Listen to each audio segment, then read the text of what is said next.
Bonjour, bienvenue sur Cocotte TV. Aujourd'hui encore du Deep Cool avec le Captain 240EX RGB.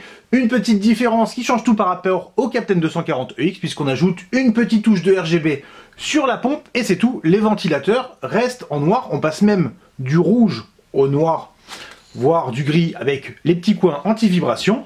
Et ça change quand même pas mal de choses. Alors pas de tarif pour l'instant, on sait juste qu'il sera un tout petit peu plus cher, mais on ne peut pas vous dire de combien. 10 €, 20 €, c'est la surprise. Normalement, l'augmentation ne devrait pas être énorme. Pourtant, au niveau du bundle, il y a des petites différences. Donc, on retrouve tout le kit de fixation en gris. C'est bien dommage. Seules les vis sont en noir pour les ventilateurs et pour le radiateur. 4 par ventilateur en tige longue. 8 pour le radiateur en court. On aurait aimé en avoir 9 de chaque. On ne sait jamais, on peut en perdre une. Cela dit, normalement, il n'y a pas de problème. Lors de l'installation, on ne devrait rien perdre. Nous retrouvons toujours le petit hub PWM pour 4 ventilateurs si jamais on décide d'en rajouter 2. Alors ensuite nous avons un petit badge Gamerstorm puisque le produit intègre la gamme Gamerstorm, la backplate en plastique, une rallonge PWM, pourquoi pas, elle est gainée, ça peut servir pour le hub, à savoir qu'il y a déjà un câble qui est relativement long, donc pour le coup nous sommes plutôt perplexes, pardon.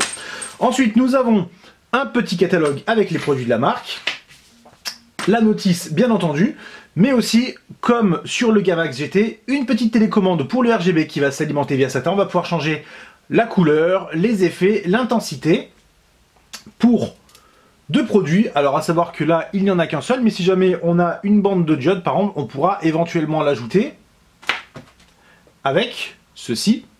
Un adaptateur 50-50 pour carte mère aussi, par exemple, afin de tout piloter directement via un logiciel et non via la télécommande. La pompe. Nous avons dit que les ventilateurs, donc des TF120 en 120 mm, passent du rouge au noir. Il en va de même pour la pompe avec le petit tuyau rigide qui passe désormais au noir.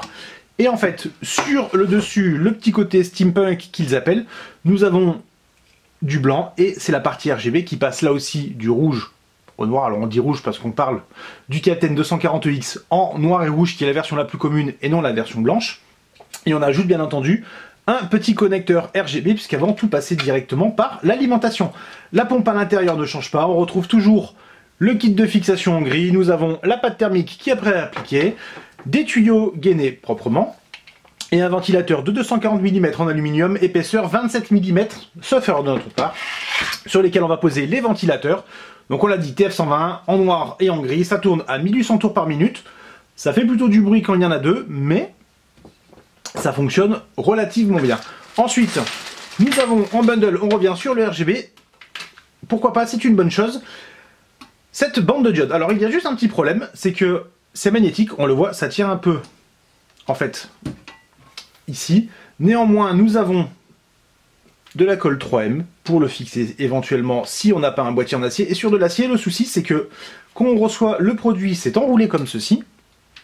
Et du coup, quand on le déroule, eh ben, ça ne se déroule pas très bien. Donc il faut passer un peu de temps, l'enrouler dans l'autre sens si on veut que le connecteur et le bout soient parfaitement bien collés au boîtier. Le test, très rapidement. En attendant, on vous souhaite une très bonne journée à tous.